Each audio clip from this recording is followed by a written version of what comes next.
at that lane. I think Io recognizes the lane you can't do much and is going to go towards the top lane. We saw the Io bat right lane yesterday from Newbie, and this is kind of a similar concept where you chuck Io in the off lane, MVP with the Io Bristle, and it just creates this lane where the safe lane really struggles. I mean, how does Slark farm against it? This is pretty nasty. He tells his team, he begs his Ogre, come top, ignore you.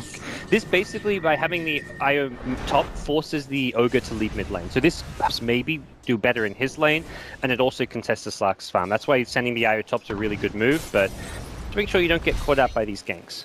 Nuts. And making this one into a 3-for-2 and just getting a fair few punches onto Victoria, backing him up, but well, Jijing and Victoria will be more than happy to turn around and give him a fair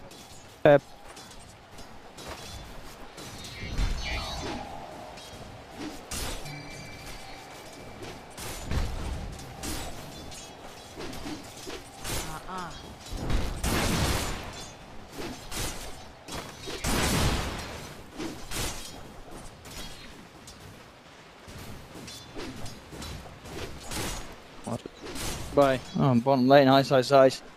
Managed to get himself a couple of CS out of this. He's got level 2 as well, but as we're seeing, it is a risky lane for him. He has to be very, very careful how close he gets. As well, which is a misplay there, so he's going to be pretty low HP in this lane. Over towards the mid lane. CS at the moment, very close to pretty much bang on even between Maybe and Jabs. Despite that early presence of the Ogre, Maybe's been fine. He's keeping on par with the OD, and he will have a bit of trouble coming in now. Nuts will be there to follow through the Astral with an Ignite as such, but won't be enough damage to bring down Maybe. In fact, Maybe just will turn and give a few punches. Not going to look to throw the razors out as of yet. Could have hit him with a double raise, but that wouldn't have been enough, and no mana for a third raise. If he gets a triple raise, that's a kill there, but okay. Tanky to the physical damage, not so tanky against the nuke damage, and I imagine, he's going to go Suicide to Roshan, so that's going to look to reset things. Omni Knight, same thing, just Suicided, only level 2, so Ice is struggling to find XP and farm in his lane. Top lane, this is brutal. I mean, Jizing with low HP is just going in aggressive, knowing that the Io is there to back him up, and we'll see a salve split between the two, so Legion doesn't even have to use his salve. He can give his salve to the Io again. They've got so much shared HP regen that this lane is so difficult for Faceless. Yeah, I mean, it's not the Black's getting nothing. He's still getting some CS, but it's just when you compare him to the Luna, you just see how much of a difference there is between the two safe lanes. And you look at the CS chart, the top 3 are all on LGD's side. LGD are winning all 3 lanes right now. Mid lane's very even. I mean, you can't really... calling that a win is a bit much, but you're expecting Jabs to have a slight CS lead because of the Ogre's involvement, but Ogre got dragged off. So the fact that SF is equal with an OD, in my mind, that's kind of a win as far as LGD are concerned. Absolutely. The question really is just where first blood is going to be spilt at the moment. I mean, Ice, we're seeing him getting brought down low each and every time, but he's playing it very, very careful. You know, it's calculated. He's making sure that he doesn't get caught out entirely. So he's still getting quite... He's getting stuck in on this bottom lane. Yeah, and Manny looks towards Ice, either him on the off lane or someone at the top lane. Someone like Victoria and the Io might get gone on, or they might be able to find a kill on someone like XY or even Black if LGD find an opening to get really aggressive. But as it stands, no kind of big impact runes just yet coming to play. OD got an invis, but he's kind of on his own, so he's just going to go back to the mid lane to continue farming. Bottom lane again, Ice comes in with the purification and such, and this is not stopping AoE farming. That's the thing here. And well, top lane, there we have it. That is your first blood. Bit of an underestimate there. The damage, the nuke damage that Jijing can get out with that. 2 points in it now at this stage, and it absolutely ripped to pieces this lane of FL. They've got to be so careful how they clump up against the Legion. Yep. Now Io buys the bottle from the side shop. He uses that to share some HP regen. He also gets healed by the press the attack. They've used 2 salves that they've shared, and now there's a bottle charge and a press the attack they're sharing. They can go so aggressive, trade hits, and they don't have to spend money on regen. Meanwhile, if Faceless want to stay in this lane, they have to buy more tangos, buy more salves. They can't sustain themselves in this lane, and that's really the power and strength of this Io offlane. That's why we saw Newbie dominate their game yesterday against NP with the Io Batrider, and we're seeing it here from LGD. They are crushing the laning stage because of this Io offlane. It's very different to like the way you see the Western teams. Like you see a lot of Io coming out from teams like EG, and it's much more about playing around the mid lane, even sometimes the safe lane. But this style is something we're seeing a lot from the Chinese teams. On top, Legion is now without the Io. skilling. Jing? Yeah, they want to try and take advantage of that. Can actually take him down. He's got 1 point in the heel. Will it be enough already? The jump forward from Black. She's being brought low. Has the stick charges. Tries to run away with the bonus movement speed. The fairy fire as well. Isn't it enough? No, it's not. Not quite enough to keep him alive there. So Faceless will find themselves their first kill on the board. And it's a good one to do as well. That last right click was the last right instance of damage they'll get. Ogre wasn't close enough. Maybe he could have chased and hit another ignite, but that in itself was unlikely. Elsie had the movement speed from boots and overwhelming odds. That must have been so close to surviving. It was a Coddle right click into a poor man's shield. It must have been like 1 or 2 damage just over the threshold. I mean, it looked like it didn't proc, and if it did proc, he would have, maybe survived that one. Barely enough damage to kill him down there. Really pushing it to the limit there. He had the fairy fire and stick charges, but couldn't quite survive. But again, he TP's right back up. They have to commit so much to kill him there.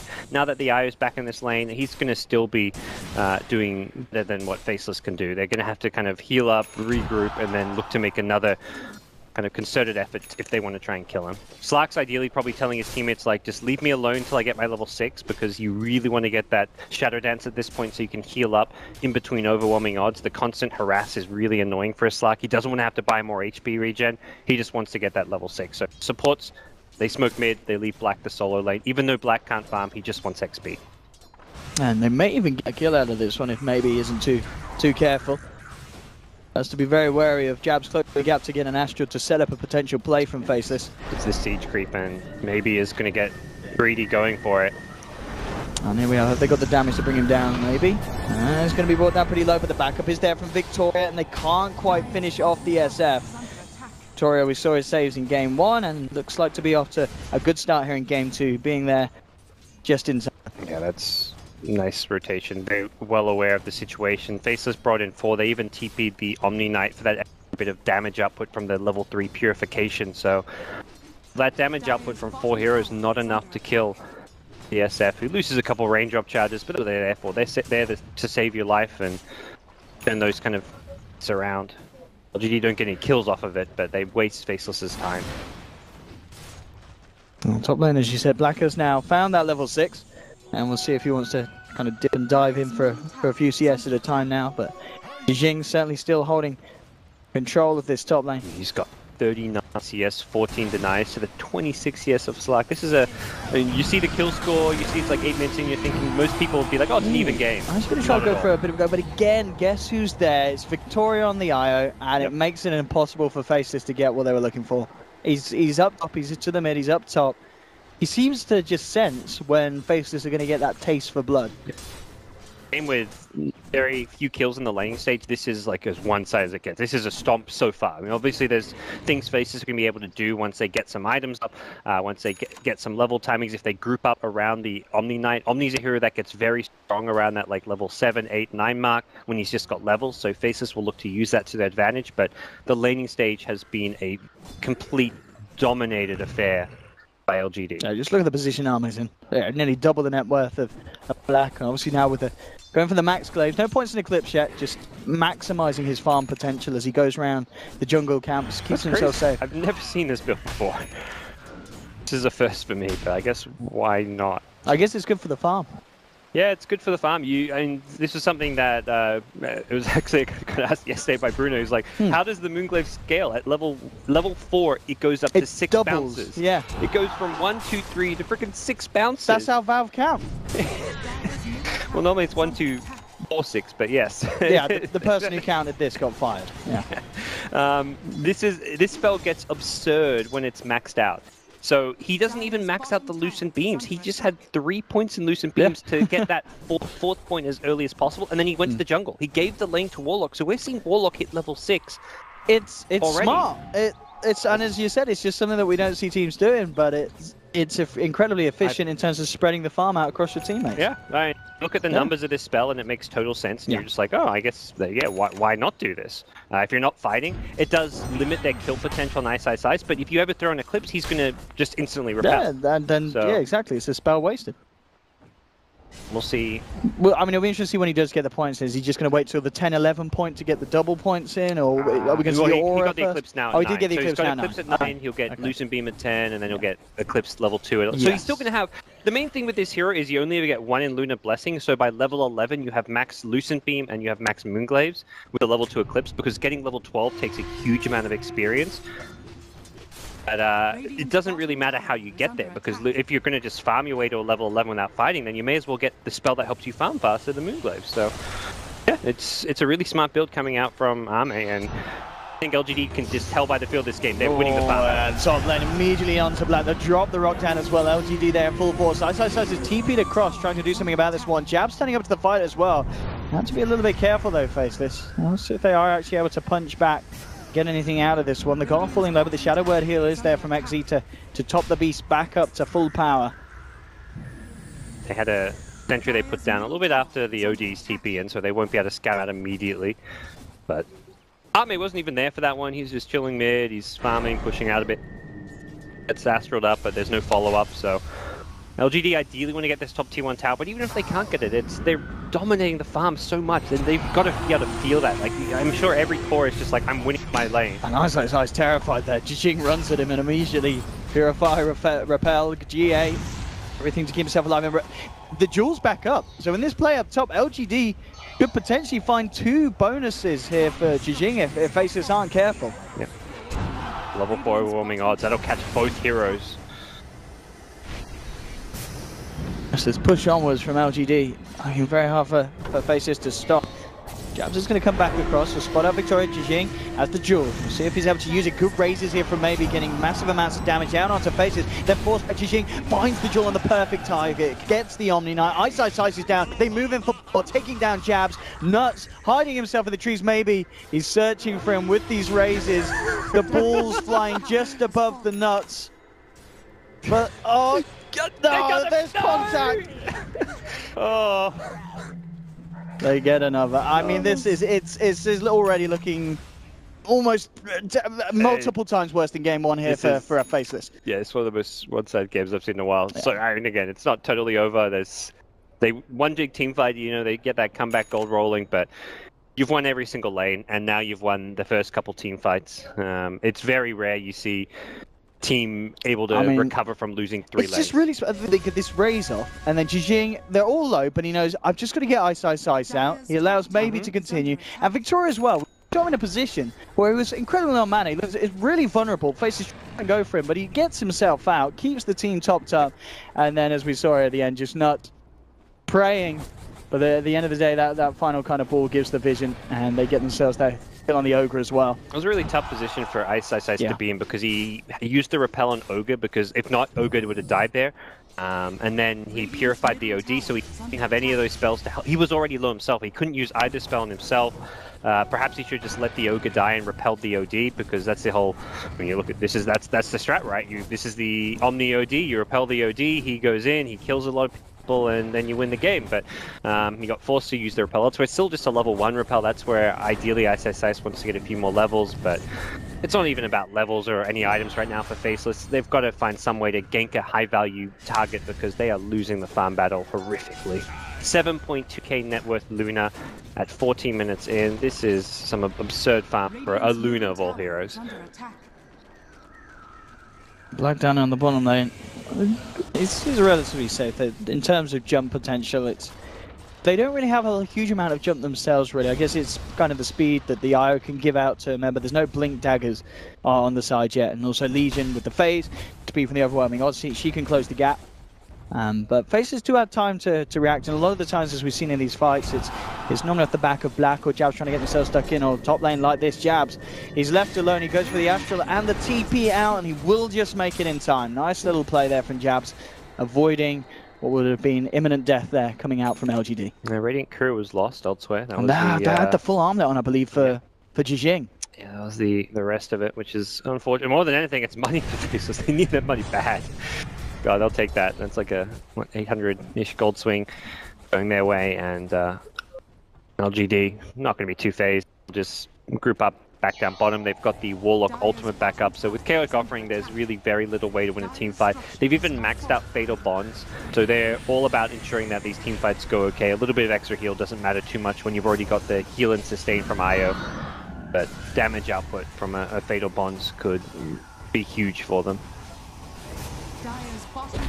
LGD, I'll give themselves more money in the bank as maybe clears out the tier 1 bottom.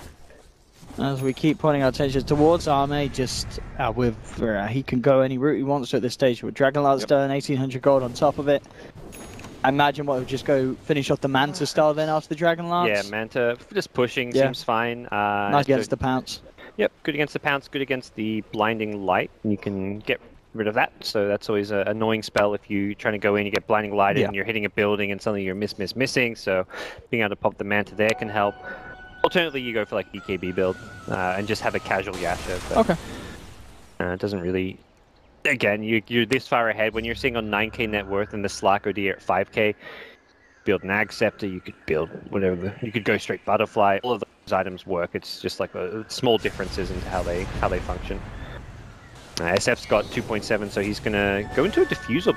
Oh yeah, straight into Diffusal, of course. You're against the Omni and... Diffusal SF, yeah. It's like, who builds it, the SF or the Luna? Luna's probably like, look, I'm gonna be the more pushing hero, I want to get the items that can tank me up, push buildings, you get the Diffusal SF.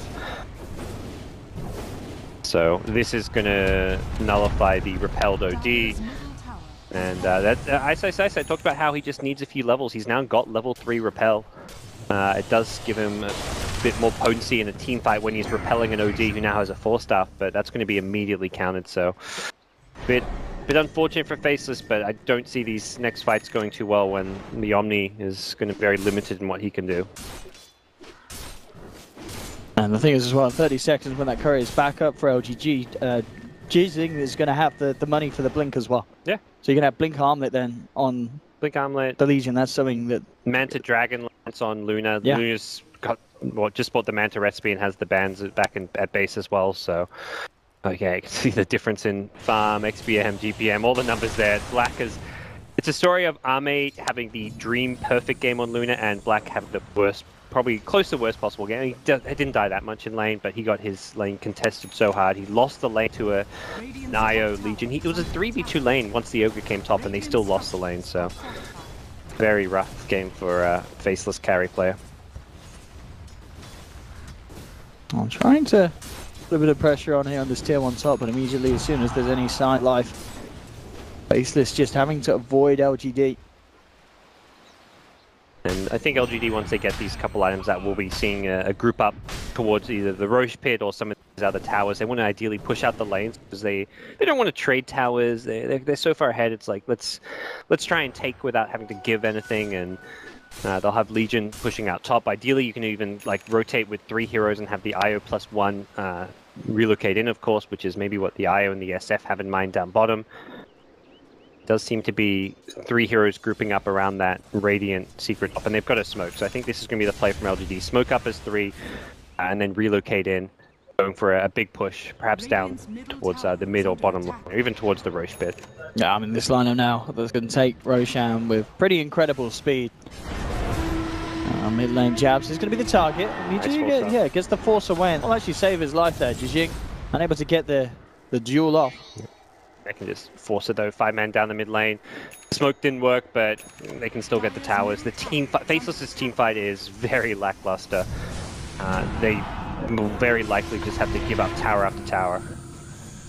Or force a very bad fight. I just don't see it. The ideal way to take the fight is you've got to burst that wall or take the rock out of the picture, but to do so you're fighting into an Eclipse, into a Requiem, and Luna's about to be 6. Jijing immediately jumps in, looking at the duel onto the OD. There comes the Golem as well on the backline of it all with the Eclipse. OD is able to force himself away and survive. I'll turn attention towards Ice. We'll have a nice blast back, and Black even wants to try and go back in on this one. Closing on to maybe ripping up. Black taking a huge amount of damage and he's dead. The Requiem and the raise to the face, bringing down Black, punishing his over-aggression there and his hunger to get stuck back in. End up losing not just the Ogre but the Slark as well, and that opens up LGD to start to do damage to Faceless's base. Yeah, Black didn't really... It was one of those things where it's like, well, we got to fight now or we don't fight at all, and well, now you force the fight, you lose it, suddenly you're losing a lane of Rax, and dare I say it, it's GG right about now, as Faceless are going to have Luna Glaze bouncing all around their base. They'll lose a lane of racks at 20 minutes in, and the comeback potential for this lineup is almost non-existent. Just jumping in, duel after duel. Yeah. And there's more bonus damage in the pocket for him, plus 34. Fall back. They did this without Roche. Yeah, that's the big thing. I mean, they can. Yeah, there's nothing really that Faceless can do to stop them getting Roches in there. I mean, 30 seconds without the OD. That's 30 seconds. Roshan's gone. Yeah, Luna TP back to Fountain, which doesn't really help you, Roche, but it doesn't matter too much. Luna picked up smoke for the team because they want to go make another aggressive move, but they're not a lineup that requires Roche to fight or to take towers if they have their ultimates. So Cole is potentially like, let's wait for the Warlock Rock and then go and take a team fight. We can chill, we can farm for a bit. Luna's got another Ancient stack, so do you really want to go push or go for a Roshan when there's like 1500 gold worth of Ancients to farm as a Luna and a Butterfly to be farmed? It looks like the call is to fall back, wait the cooldowns, 60 seconds, then you go again.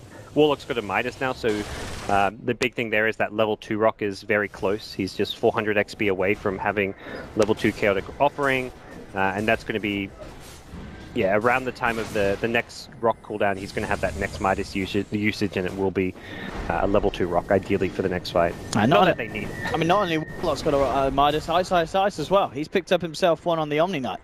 So trying to maybe bank on the fact that Faces can keep this game going and allow the time for Black and Jabs to get into the position that they need to. XY does nearly have the Aghanims as well, another tool that's going to make it a little harder for LGD to get those jumps in onto Faceless when the high ground defenses come into play. But as you mentioned, 21 minutes in, already being a racks down, it is already becoming increasingly harder and harder for Faceless to have a look at taking this game 2 and being able to bring this series to a game 3. Yeah, LGD were just like 4 heroes bottom. Luna wasn't even there for it. Luna's like up top, just chilling, farming, sending Manta Illusions out to push the lane. Picks up the Eagle Song, so it will be a Butterfly, which is pretty much the nail in the coffin at that point as far as being able to end the game. It's not quite going to be completed just yet. Still has a bit of a ways to go, another 1500 gold or so, but even without that item, I think LGD will be like, yeah, we can try and get that to push high ground with, but why not take these out of towers? Why not take a fight? We're so strong. All it takes is one good Blink Duel, and Faceless are in all sorts of trouble. Jijing in the trees, ready for the jump through, and immediately is there. On to the Keeper of the Light. There'll be a 5 left to try and slow down the onslaught, but it's not going to save the Coral. Jijing getting the bonus damage. 2 heroes to fall on Faceless, opening up potential for LGD to take it to 2 and almost certainly move in for more. There'll be a buyback from the Coral. That was nice. He went in blind there. He had no Radiant Vision in that area. He just said, there's a high chance there's a Coddle sitting here looking to illuminate down waves. I'm just going to go in and see what's there, because he knows he's got backup from an IO, from a Warlock Rock. Just went in blind. Good play, good calling from the team, backing each other up. LGD have got their second lane of racks now. Yeah, Jabs trying to do his best to stop this, but maybe immediately coming forward and just the damage he's pounding out with the Diffusal Blade. Not a lot that Ice do to hold back what the Shadow Fiend is enforcing on FL. There's the Butterfly. They've still got ultis as well outside of the Warlock one. They TP back top, I think, probably making the call like, well, they're not going to G out. Let's wait for another Warlock ultimate. Let's wait for a Roche. Why risk it? And this is grim. This is pretty much impossible for Faceless to play. There's no real item or team fight hope. It's one of those things where if you're down 4 racks and you have this insane team fight wombo combo, you're like, okay, they've got to just hit these spells together, get the vacuum into the RP, into the black hole, and they'll win a fight. But it's like, they've got what? It's a OD ultimate. That's really the summary of their team fight. The Guardian Angel, the Repel, they get down by the Diffusal Blade. Luna was even carrying around a Satyr creep to purge with earlier. We may have lost it by now, but either way, it's not really a necessary thing to have in LGD. And this is just safe, calculated play from them. Pick up a mech, they pick up some more wards. They are looking to guarantee the win. Black scouting things out here with the Shadow Blade, but I mean, can he really do something? He's looking towards trying to make a jump onto Victoria. Immediately focusing down the IO, pops the Shadow Dance, tries to finish him off and will get the kill, but immediately on the back lines, the duel for Jijing is there onto Jab. They've lost the OD. Ice will go for the Repel. GA and TP out will make it away. It's a 1-for-1 trade. I mean, even though it's an OD for an I don't know if you can see the fight recap. I wouldn't be surprised if the numbers actually favour. It's close. I was going to say, even though it's a still support LGD favoured for your core, yeah. Still got 5 more gold. even though they're so far ahead at this stage. Unfortunately, IO, the bottom net worth hero. If that was any other hero, maybe. Well, Warlock's pretty low net worth as well. I mean, that's how you got to approach the fight. Kill the IO, kill the backline sustain heroes, kill either him or Warlock, ideally both. Problem is, those kind of trades where you trade a core for a support aren't really that valuable. If you trade a core for a core, that's actually okay for Faceless because you get so much gold for it. They'd probably get like 1,500 gold, maybe even 2k gold for killing Luna or SF because of how far ahead they are.